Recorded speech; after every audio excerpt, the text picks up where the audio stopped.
The hospital room was a blur of exhaustion and elation. 9 times I had pushed, 9 times I had felt the incredible surge of life, bringing forth 9 tiny, perfect beings. My body was spent, but my heart was soaring, filled with a love so vast it threatened to burst. But as the last cry faded, replaced by the gentle murmurs of the nurses, a chilling darkness descended. He stood there, not by my side, not marveling at the new lives we had created, but at the foot of my bed, his face a mask of stone. "No candles," he stated, his voice devoid of emotion. "They don't deserve even that." My heart, still reeling from the miracle of birth, was now being shattered by his words, a brutal assault on the fragile happiness that had just begun to bloom. My pain, my exhaustion, my children's very existence, dismissed with a single, cruel decree. The burning question wasn't what had just happened, but why? Why was the man who should have been celebrating with me instead denying his own daughters even a flicker of light, leaving them to open their eyes in darkness in the face of such innocent beauty? What monstrous control, what profound cruelty could lead a husband to deny his wife and newborns even a symbolic gesture of welcome? I stared at the nurses, their expressions a mixture of shock and pity, then at his retreating back, and a chilling realization began to dawn. This wasn't just about his desire for a son. This was about control. This was about power. And his disdain was only just beginning. N-N-T-H-E, sterile scent of the delivery room, once a symbol of new beginnings, now reeked of neglect. The rhythmic beeping of the machines, meant to monitor life, felt like a constant reminder of the life he refused to acknowledge. 9 tiny bundles, swaddled in white, lay in their bassinets, their innocent breaths a stark contrast to the suffocating silence that had descended upon the room after his cruel act. He had left, a ghost in the doorway, leaving behind not a tender touch or a whispered word of love, but the bitter taste of his indifference. My mother, who had been a silent, supportive presence throughout the grueling labor, now held me, her own tears mingling with mine. Her touch was a lifeline, pulling me back from the abyss of despair. The nurses, their faces a mixture of pity and outrage, moved with a quiet efficiency, their hushed whispers a testament to the shock that permeated the room. They had witnessed his cruelty, his profound indifference to my suffering. I tried to speak, to scream, to demand an explanation, but my voice was a raw whisper, lost in the cavernous space that had suddenly opened between us. My body ached, but it was nothing compared to the searing pain in my chest. This wasn't the aftermath of childbirth I had envisioned. There were no tender embraces, no whispered words of love, no shared awe over our new arrivals. Instead, there was this chilling tableau of destruction and disdain.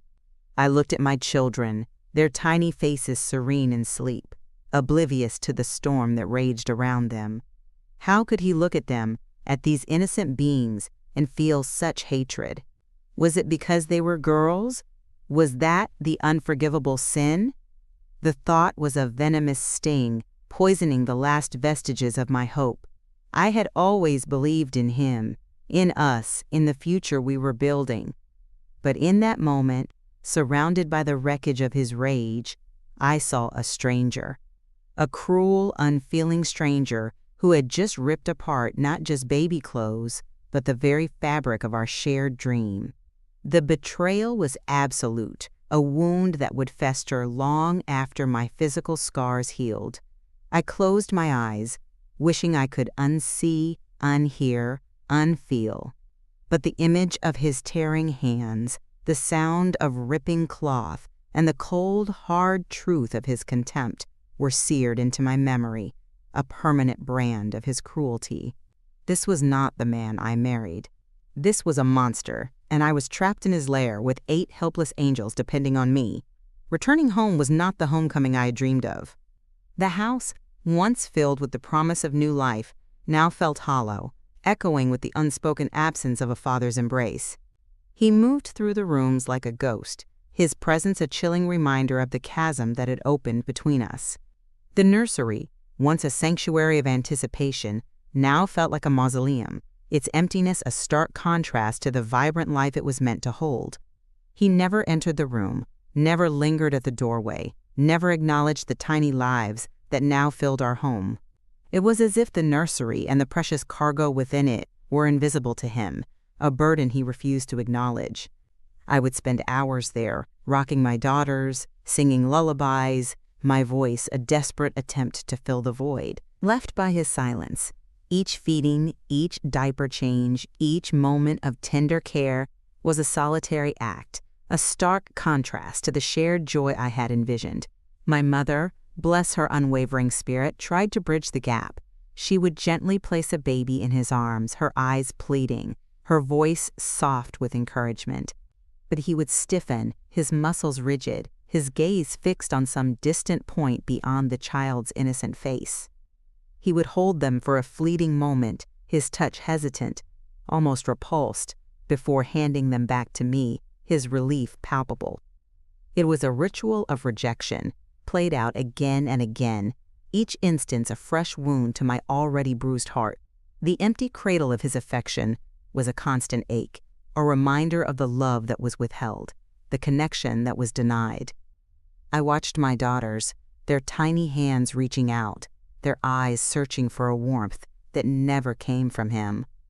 How long would it be before they noticed? Before they understood the silent rejection that permeated our home? The thought was a chilling premonition, a fear that gnawed at me day and night. I had to protect them, to shield them from the pain of his indifference. But how do you shield a child from the absence of a father's love? The house, once a symbol of our shared future, now felt like a cage, and I was trapped within its walls, with 7 innocent souls depending on me. The empty cradle was not just a physical space, it was a metaphor for the emotional void that threatened to consume us all. But I would not let it. I would fill that void with my love, with my strength, with my unwavering devotion. For them, I would be both mother and father, a fortress against the cold reality of his absence. The world outside our home became a mirror, reflecting his silent scrutiny. Every outing, every visit, every interaction was tinged with the unspoken judgment of others.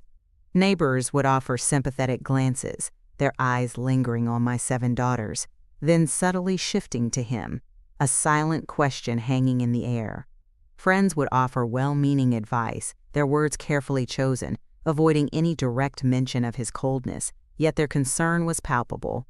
I felt like I was living under a microscope, every move, every decision, every interaction scrutinized for signs of distress, for evidence of the unspoken truth. He, meanwhile, maintained his facade of normalcy, a master of deception. In public, he would offer a perfunctory smile, a fleeting touch, just enough to deflect suspicion, to maintain the illusion of a loving family. But I knew the truth, the chilling reality that lay beneath the surface. His public displays were a performance, a carefully choreographed act designed to protect his image, not to nurture his family. The silent scrutiny of others was a constant reminder of my isolation, of the burden I carried alone. I longed to confide, to scream, to expose the truth of his cruelty, but fear held me captive, not for myself, but for my daughters. What would happen if I shattered the illusion? What further wrath would his exposed ego unleash upon us? I had seen the darkness in his eyes, the chilling indifference that bordered on cruelty. I knew instinctively that he was capable of anything. My mother, ever vigilant, tried to offer a shield, her presence a silent defiance against the unspoken judgments. She would hold my hand, her touch a silent reassurance, her eyes conveying a message of unwavering support. "Let them talk, my love," she would whisper. "Their words cannot touch your truth." But their words, their glances, their silent scrutiny chipped away at my resolve, eroding my confidence, making me question my own sanity. Was I overreacting? Was I imagining his coldness? No. The answer was a resounding no. The pain was too real, the void too vast. The silent scrutiny was a constant pressure, a weight that threatened to crush me. But as I looked at my daughters, their innocent faces trusting, their eyes filled with an unshakable love, I found a renewed strength. I would not let their judgments define me, nor would I let his cruelty break me. I would endure for them. And in my endurance, I would find my own quiet rebellion against the silent scrutiny of the world. NNTHE, silent scrutiny, once a source of shame, slowly began to transform into a catalyst for rebellion. The whispers of concern from friends and family, once a painful reminder of my isolation, now became seeds of defiance, germinating in the fertile ground of my growing anger. I started to notice the subtle acts of kindness, the quiet gestures of support that had always been there, but which I had been too consumed by my own pain to fully appreciate.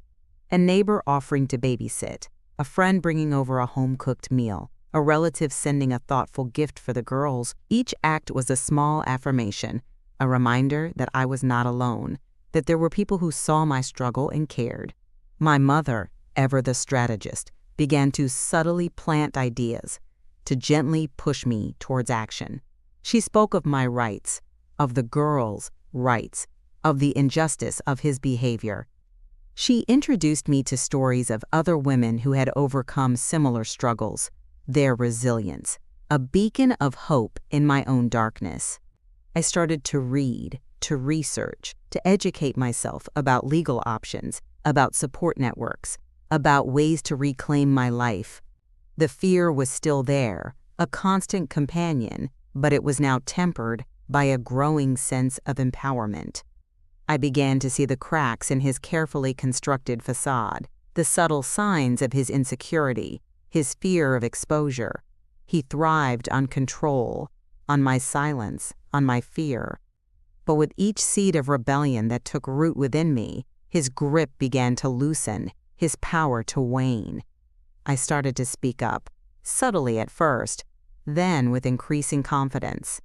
I would challenge his dismissive remarks, question his arbitrary rules, assert my own needs and the needs of my daughters. The change was imperceptible to him at first, a slow burn that he dismissed as postpartum hormones. But it was a fire, steadily growing, fueled by a righteous anger and an unwavering love for my children. The seeds of rebellion had been sown, and they were beginning to sprout, promising a harvest of freedom and justice. The path ahead would be fraught with challenges, but I was no longer walking it alone. I had an army of silent supporters and a growing strength within me that would not be denied. The rebellion had begun, and I was ready to lead it. NNTHE seeds of rebellion had blossomed into a full-blown determination, and the time had come for the unveiling of truth.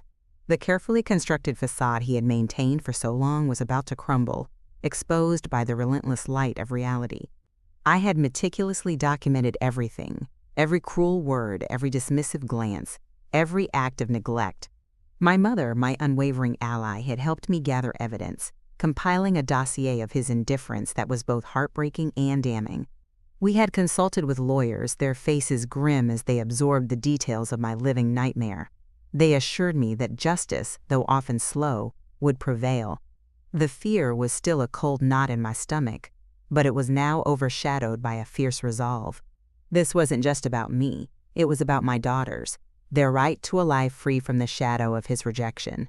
The day I served him with the divorce papers was a blur of emotions. His face, usually so impassive, contorted into a mask of shock and disbelief, then quickly hardened into a familiar mask of rage.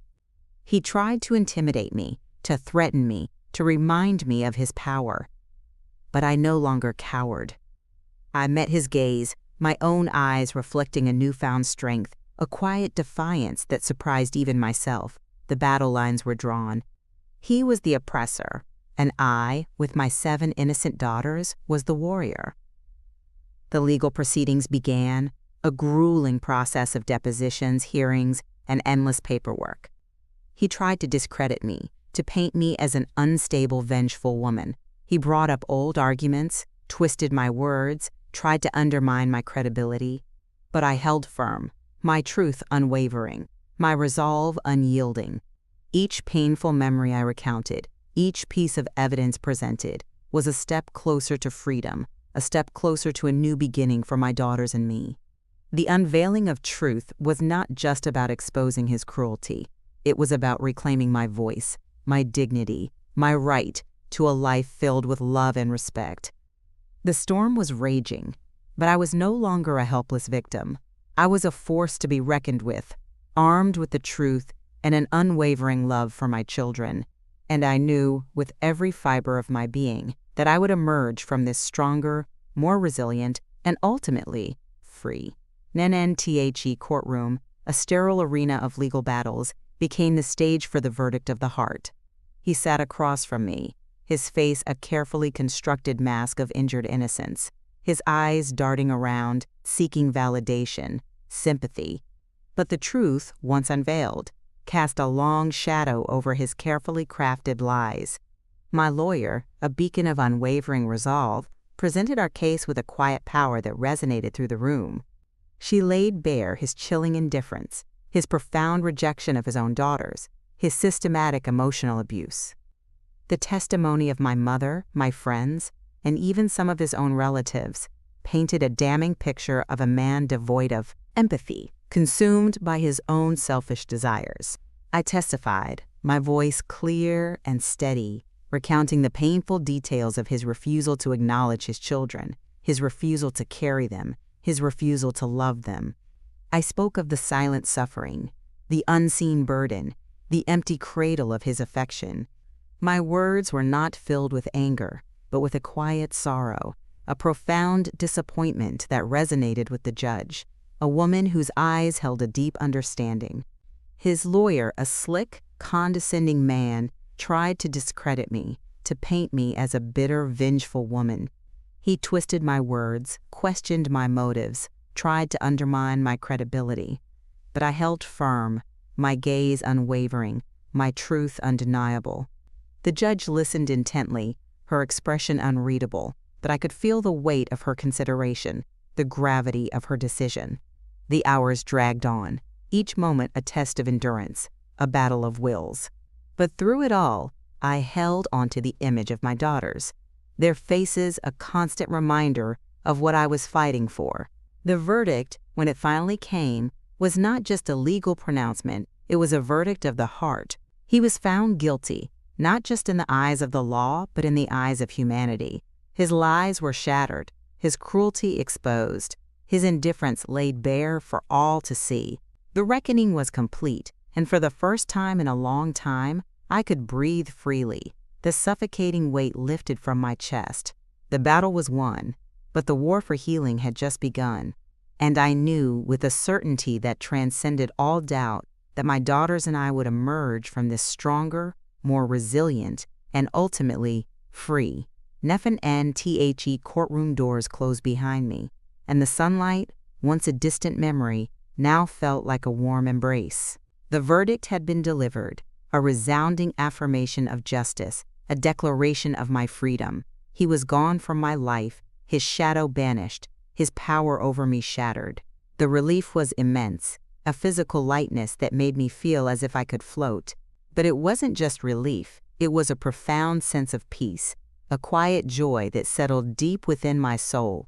My mother was there, her arms open, her eyes brimming with tears of pride and love. We embraced, a silent communion of shared struggle and hard-won victory. The journey had been long and arduous, filled with pain, fear, and uncertainty. But we had emerged, bruised but not broken, stronger than ever before. Returning home, the house no longer felt like a prison. It was a sanctuary, a blank canvas waiting to be filled with new memories, new laughter, new beginnings. I looked at my daughters, playing in the living room, their innocent giggles echoing through the once silent halls. They were thriving, blossoming, their spirits untouched by the darkness that had once threatened to consume us. I began to rebuild my life, piece by piece, with the unwavering support of my family and friends.